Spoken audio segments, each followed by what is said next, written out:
was haunted by my predecessor's library. When he left the parish that I now minister in, he left the ministry, and so he left his library behind.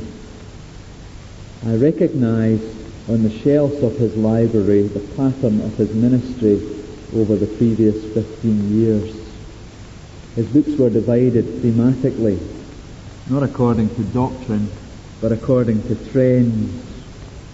There was there a spurt of books on church growth principles, and then a spurt on charismatic ministry, and then a spurt on the next trend, and so on and so forth.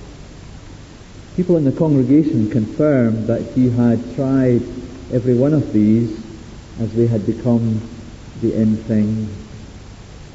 Tried and failed. He had found nothing to sustain his ministry. On my first day, as I looked around his library and realised what this endless pursuance of trend-driven ministry had produced, I resolved to have a ministry shaped by Jesus Christ and Him alone. David Hansen would not be the only pastor to find in a predecessor's library such a pattern of books.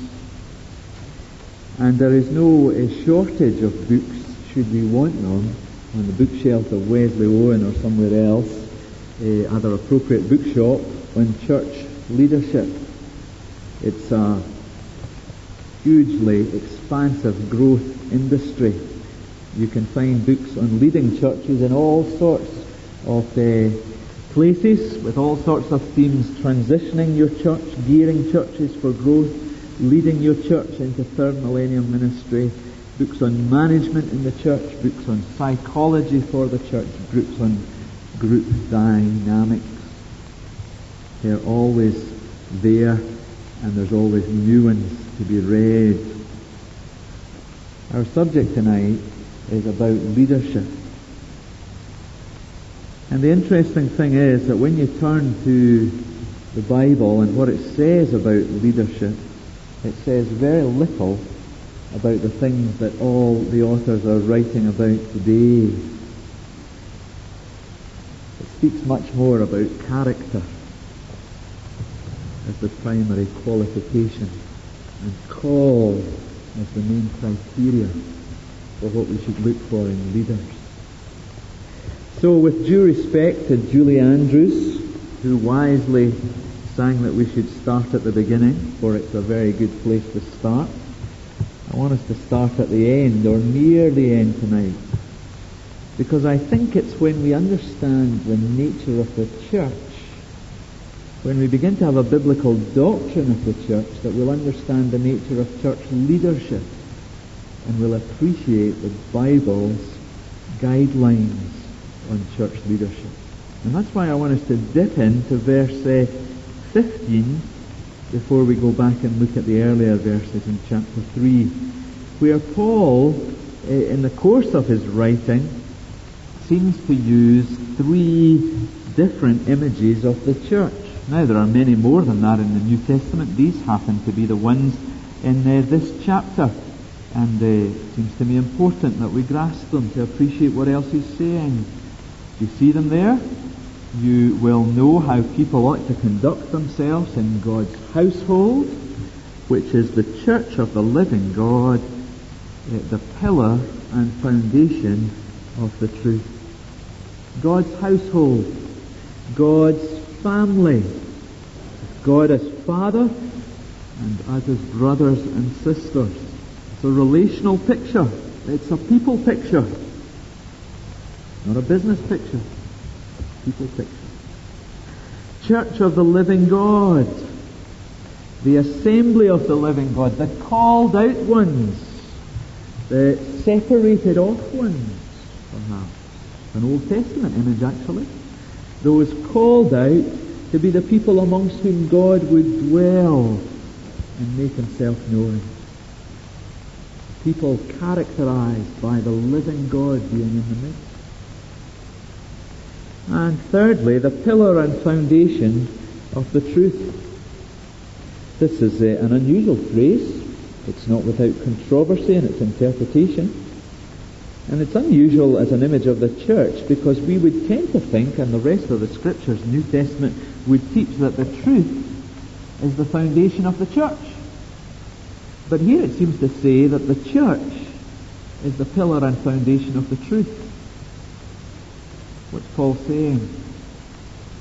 Well, the word literally means kind of buttresses of the truth. We have them here, holding the building up.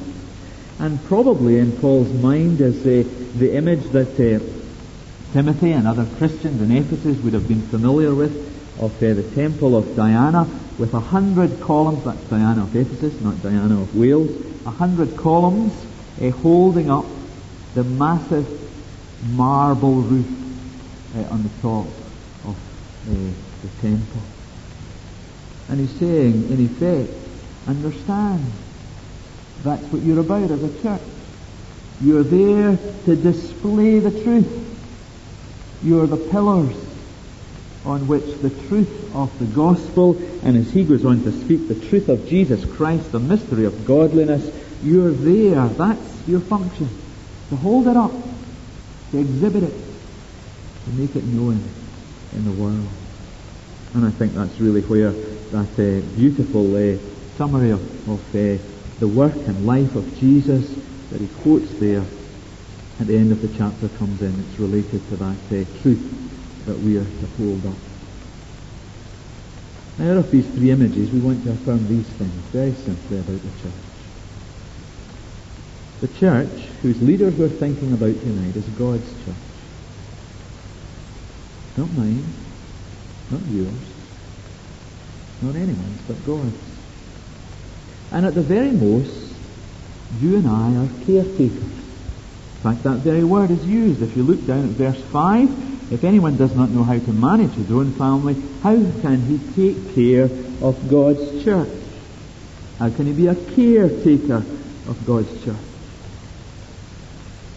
I don't know if you've ever been asked to take care of anything precious for anybody, but imagine if someone wanted someone to take care of the crown jewels. They wouldn't give it to any Tom, Dick and Harry, would they? They would look for suitably qualified people of the right character and trustworthiness. Well, how infinitely more precious is the church of Jesus Christ, the jewels which will be the crowning glory of Jesus in eternity. And God has his caretaker for those jewels.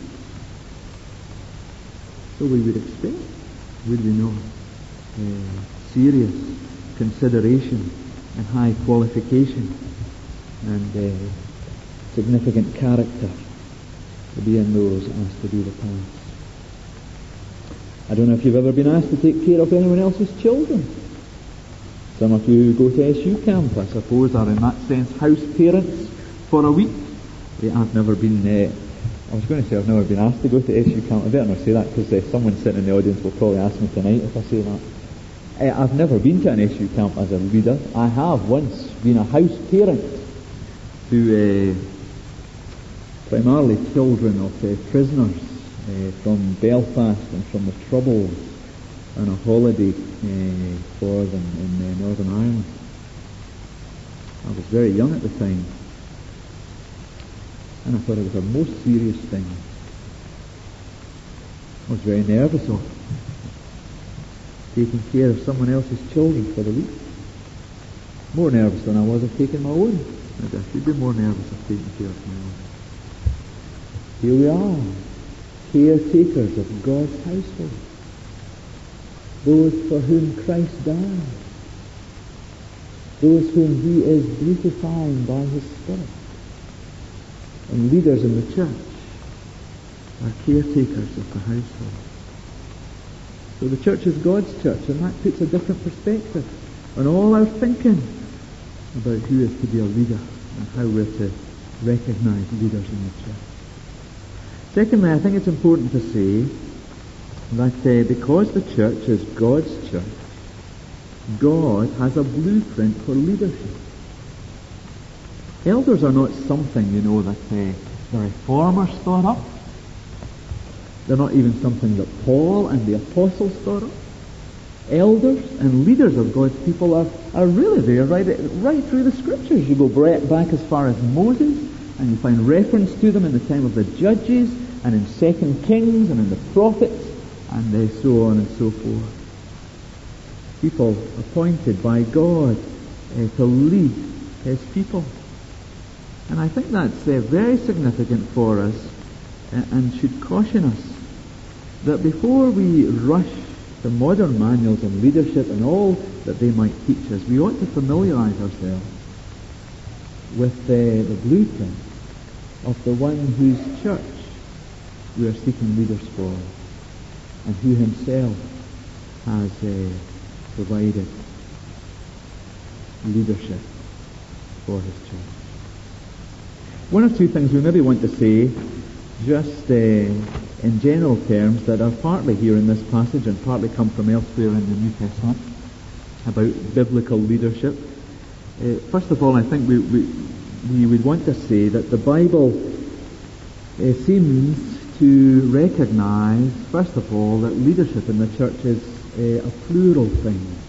Nowhere in the New Testament is there any indication of individuals being given leadership over the local congregation. It always seems to imply that there are several leaders in any congregation, and that would be, therefore, maybe the first principle we want to put alongside our concern for biblical leadership in the church, that it should be exercised by a plurality of people. Secondly, equality amongst leaders. There's no hierarchy amongst the leadership of the church. You will probably be familiar that in the New Testament there are two words primarily used for leaders of the church, and they're the two words that we get our most familiar forms of church government from, Episcopal and Presbyterian. The words are episkopoi and presbyteros, and they generally are interpreted or translated, in the New Testament as bishop and elder.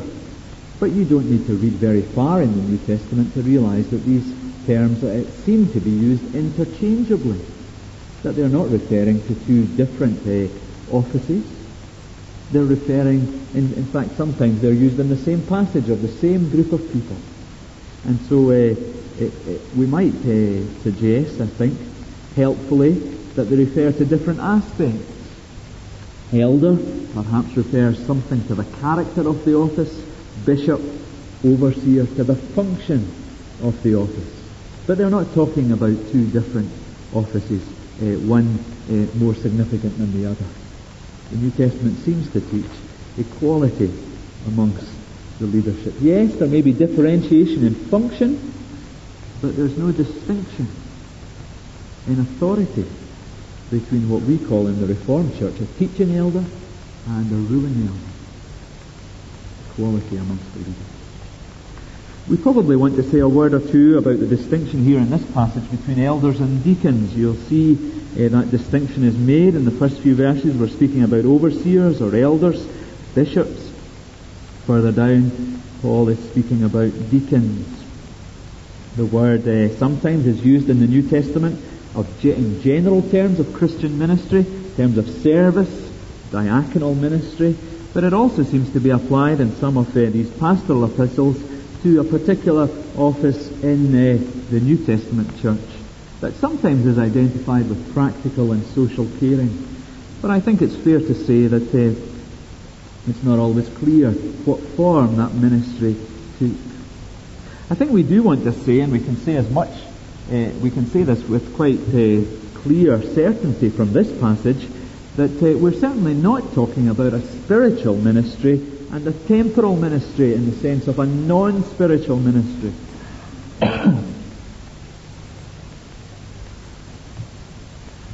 You can tell I'm coming on to some difficult material. I'm nervous. Both elders, overseers and deacons are described in the character they're looking for in terms of spiritual qualities and spiritual character. So we mustn't think that somehow spiritually equipped people should be shoved in this direction, and those who happen to be around the church who show leadership ability but There isn't really much.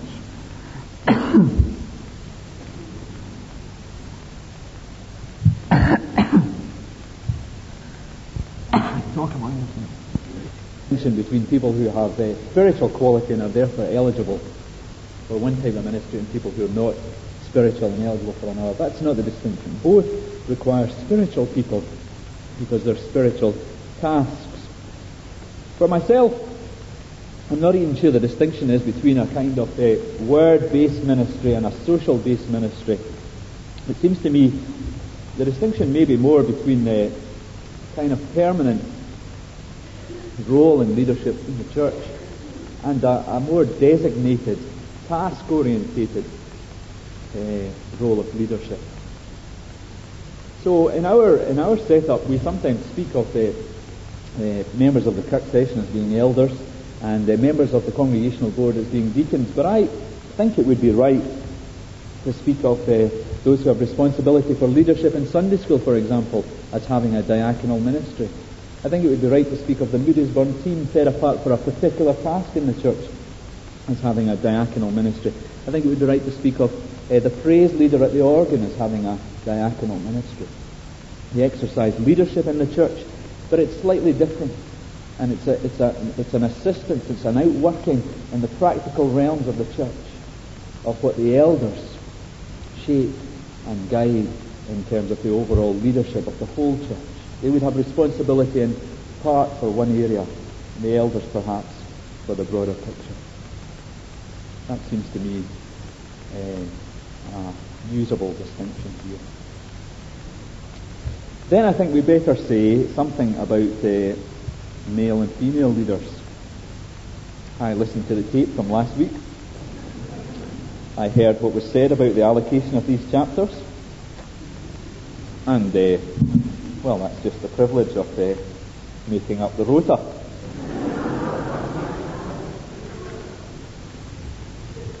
But let me say one or two other things. I think what Martin said was I found very helpful and very balanced and very faithful to Scripture. And neither of us find these passages easy. It's easy if you want to go down the line of kind of wooden literalism. But if you want to be faithful to what God is saying in His Word, if you want to be faithful to that Word and seek to apply it in our generation as He is seeking to lead us by His Word to do, it's not an easy task. I think it would be a cop-out to say absolutely nothing, but I don't want it to be a distraction for tonight. Martin very helpfully distinguished between what seems to be in the created order of God and is unchanging, and what are the cultural expressions of that in generation and may change from generation to generation.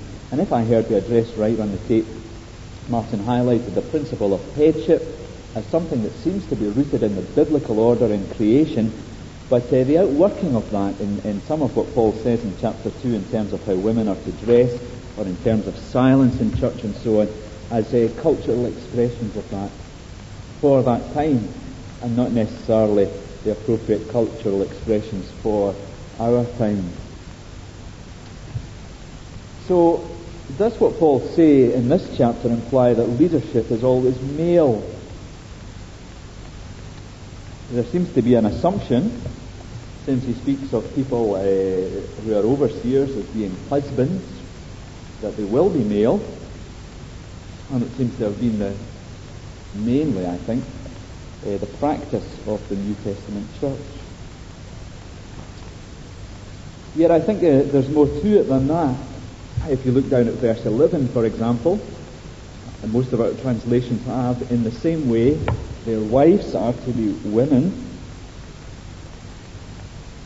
That word there is open to some dispute as to whether it says their wives are to be women, or whether it says in the same way, women are to be worthy of respect, and whether Paul in that place is actually speaking of women rather than the wives of those he has just been speaking of. And certainly, at least in the case of Phoebe, there seems to have been one recognized deacon in the church, referred to in Romans 16 verse 1. In terms of leadership in the church, it seems to me that depending on your starting point, you may come to different conclusions. Let me take, for example, that verse that was read last week, verse 11, that says a woman should learn in quietness and full submission.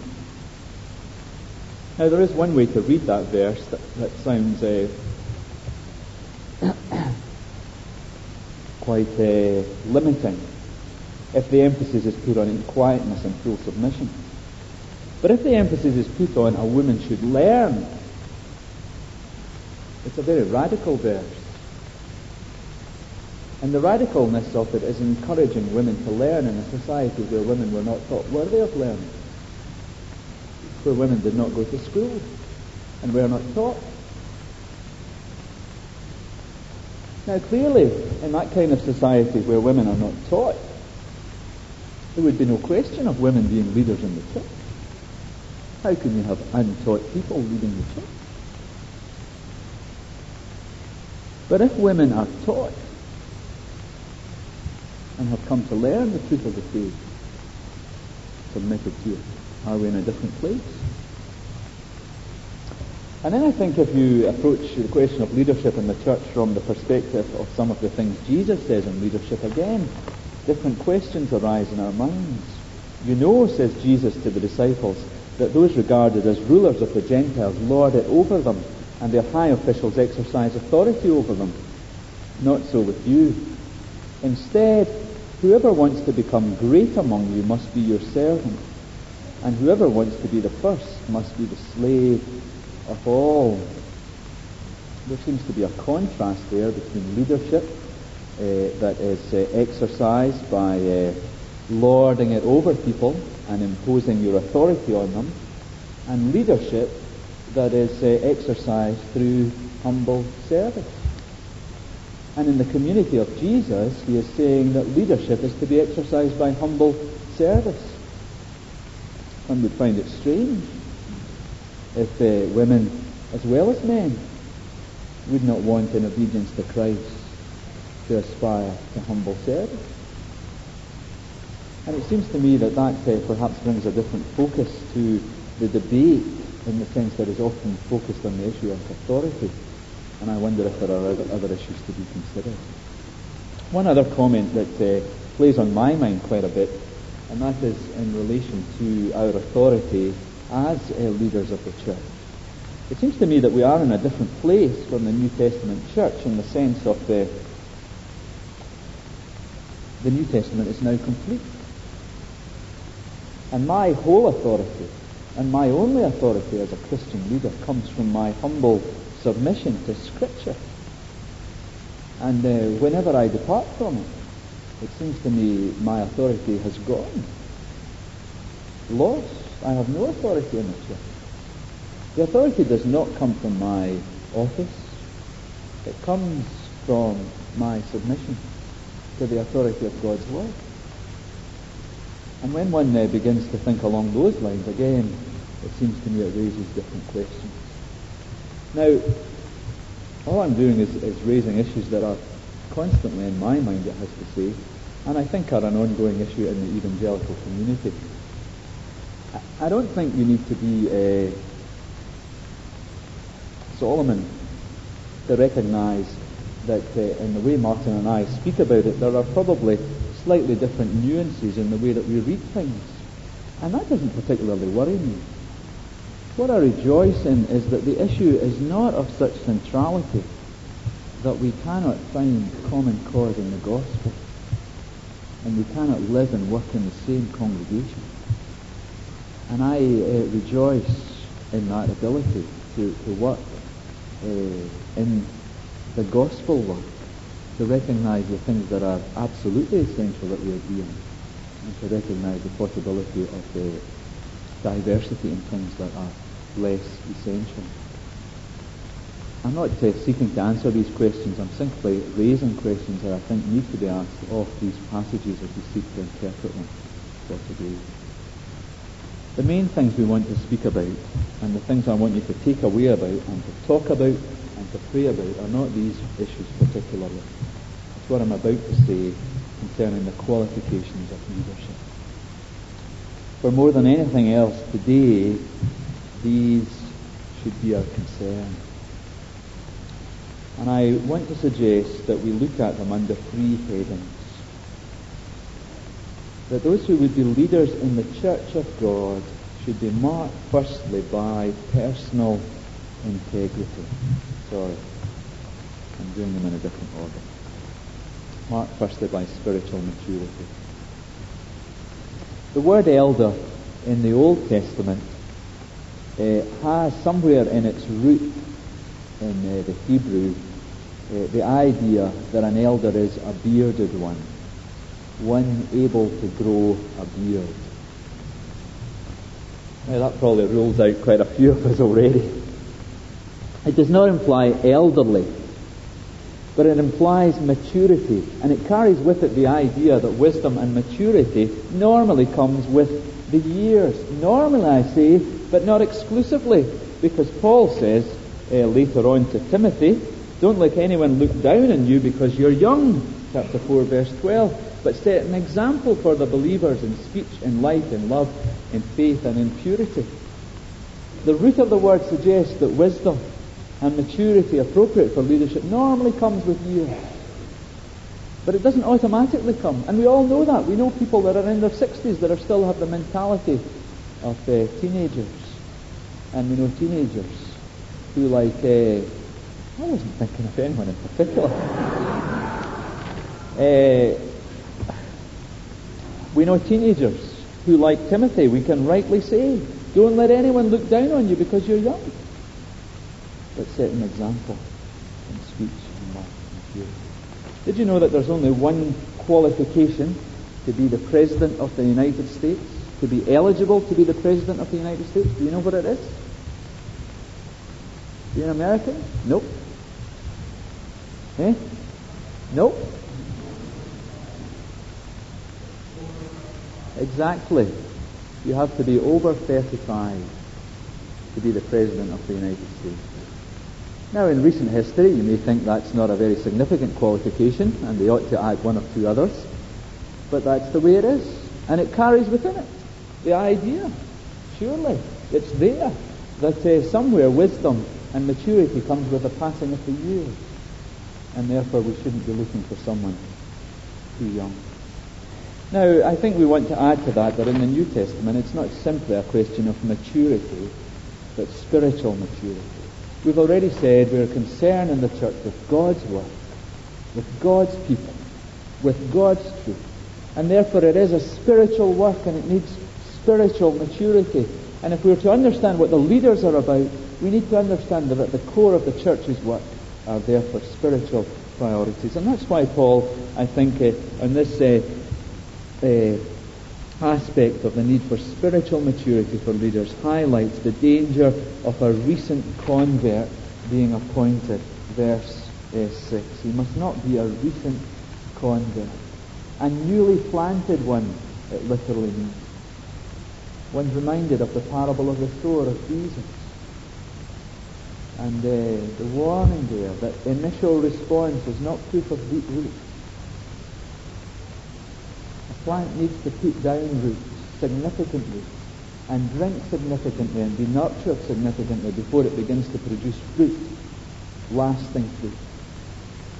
I heard recently of a church in Ireland where someone came into the congregation, was converted, a really significant conversion in the sense that no one had any doubts of the transformation of this person's life. And he was a very financially astute person, and within 18 months he was made treasurer and elder in the church. Many gifts desirable and helpful to that congregation. But in time it proved that he was spiritually immature, and it was an inappropriate appointment. Because in a time of panic, when he was unsure about the finances, the way he dealt with it was dishonest. And one might say that a sturdier plant, a plant with deeper roots, a plant with more ripe fruit would have reacted differently to the circumstances, where honesty was at the very core of his being as he grew up in Christ. And he would have saved himself and the congregation a lot of anxiety and painful soul searching. And maybe not his fault, the congregation's fault. Key task of leadership is example. Peter, writing in the 5th chapter, says, be an example to the flock of God. Literally, be God's samples. And if the work of God is barely begun in someone, then to put pressure of providing example on them is an unfair and unwise thing to do. You wouldn't do it in any other place. Imagine the gymnastics class that Zoe goes to. Imagine there's a display on the Friday evening, and this girl comes in on the Monday. It's the first time she's ever been at the gymnastics class, and she does fantastically well. But would you put her at the front of the display on the Friday evening as an example to the others? I read somewhere recently that your muscles, in order to produce the same action under pressure, need to have learned that action 5,000 times. That's why Colin Montgomery does 5,000 shots every day on the practice range, so that under pressure he can under pressure he can produce the same shot. And you wouldn't put a young gymnast who's only done the exercise 2 or 3 times and her muscles haven't learned to do it, so that if, in case the adrenaline was flowing on the night, the muscles responded differently and she did differently. Now, if you wouldn't do it for such an inconsequential thing as that, would you ask a new Christian in whom their spiritual muscles are only just beginning to be exercised to take on a role that involves key example? Unwise. Very unwise. Thirdly, in this area, spiritual maturity, elders have to be able to teach. I'm not even looking at the right chapter at the moment. Verse 2, able to teach. Now we have in our tradition this distinction between ruling elders and teaching elders. But it's not a kind of either-or thing here in the New Testament. And Paul says here that all elders should be able to teach. Now that doesn't mean that all elders will have a pulpit ministry, or all elders are set apart for a full-time ministry of the Word. But if the primary task of the elder is pastoral, and it is, we are under shepherds of the sheep, under shepherds of the great shepherd, then a shepherd who can pat his sheep on the back and say, nice sheep, but hasn't a clue what makes good food for them, is not really much of a shepherd at all. And so the elders are called on to be able to teach. And to be able to teach, one needs to be taught oneself. One needs to be well taught, and one needs to be continuously taught. So that in different places and in different ways, an elder can feed the flock. Maybe an elder goes into a home, wouldn't be unknown in this parish even, and the person in the home says, I don't have a clue what that guy in the pulpit says. I don't know what he's going on about.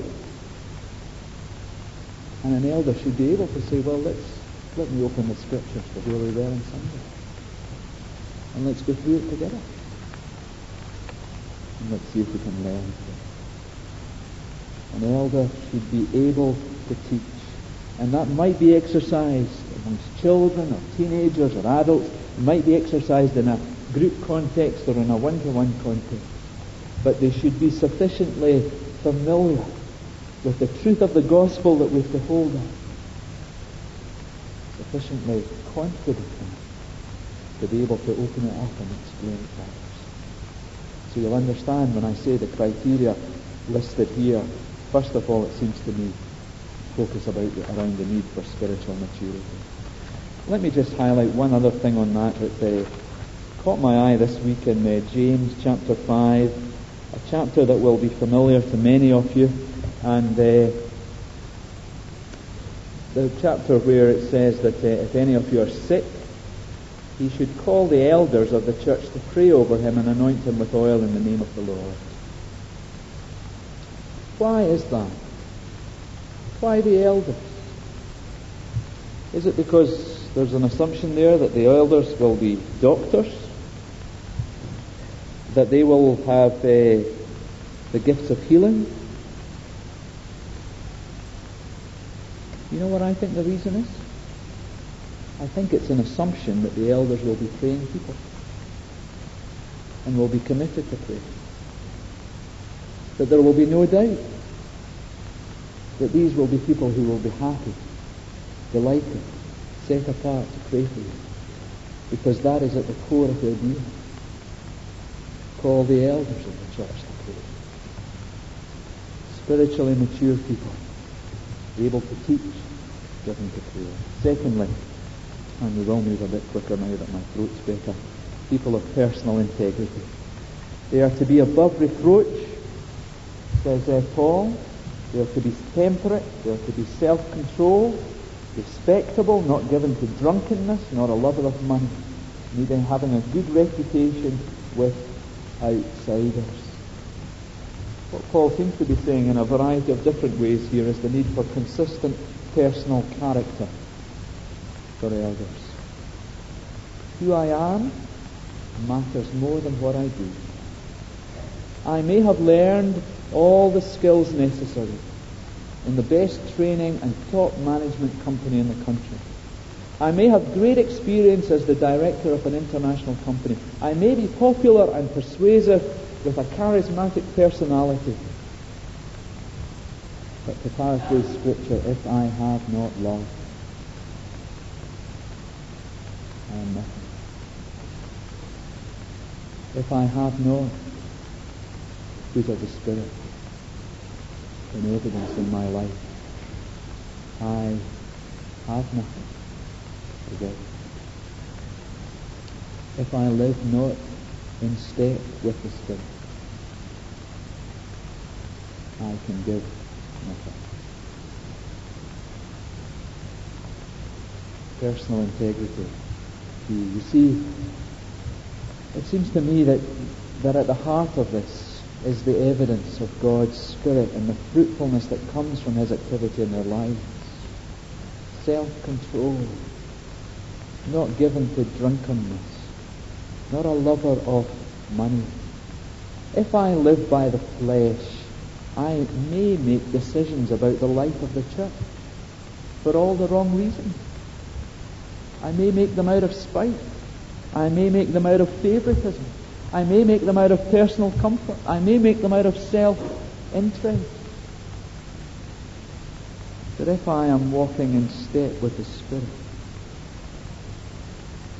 if myself is under control of the Spirit,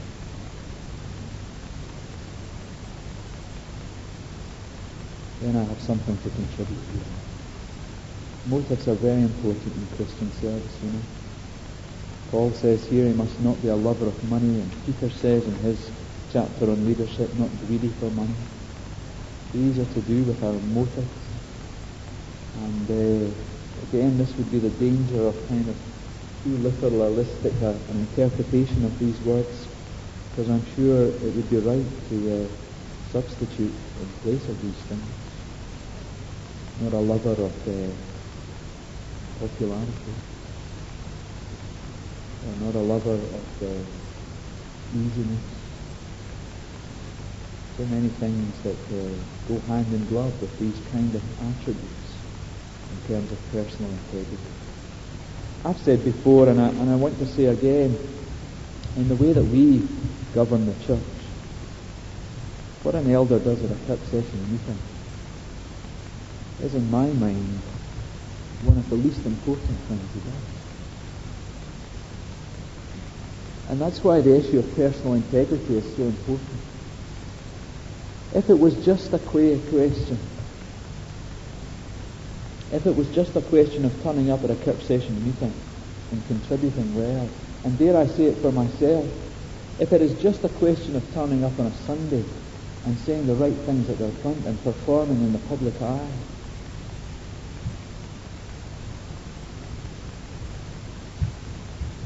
too easy. It's what we are in the life of the congregation. It's what we are at prayer. It's what we are in the congregation at worship. It's what we are in service. It's what we are when the church is gathered on a Sunday. It's what we are when the church is scattered on a Monday to a Friday. It's then and there, as much as in the core leadership meeting, that leadership is exercised, that leaders are examples to the flock. It's what we are in the home of our neighbour, in the congregation. It's what we are over a cup of coffee with a new convert. And that's why this whole aspect of personal integrity is so laboured on here. Personal integrity. Thirdly, I want to say, I think, relational credibility is a third aspect that Paul highlights. A husband of but one wife, controversial verse, not only for the reasons I highlighted earlier on the male-female issue, but on whether they're excluding men who are not married or men who are widowed and remarried and so forth. I think the most straightforward reading is the simplest and the best, and it seems to simply be speaking of the need for faithfulness in relationships. Hospitable, open to others. Again, we wouldn't say necessarily that means that only those with their own homes who can open their own homes should be elders. That's about the way we are in our lives, about how much space we give to others and welcome we give to others. Not violent, but gentle, not quarrelsome. These are all words to do with our relationships. It seems to be that we need people who are relationally credible, demonstrating in the areas of life which reflect the family nature of the church, the qualities needed to lead in a family. That's why much is made of how we manage our own families before we manage in the church of God. Now, we recognize different personality types, and we thank God for the great diversity of personality types, and life is so much richer for the rainbow of them. But I think we need to say that if we're leaders in the church and that we're awkward, cumbersome, cold, and difficult, we not only do a great discouragement to the people of God, but we do a great disservice to the gospel. There needs to be, in the quality of our relationships, a life that adorns the doctrine we declare, and the family we're called to love. Spiritually mature, personally full of integrity, marked by relational credibility. Let me finish with 3 thoughts. Leadership is something we ought to honour. It's God's idea for God's people. God's people need leadership. And just as it's disastrous in the home if children lose respect for parents, so in the church, if we lose respect for leadership, it is disastrous. Just think of Moses and his people in the desert, and all their complaints, and all the disasters that befell. And I think this is probably the biggest challenge of our time when it comes to leadership issues in the church.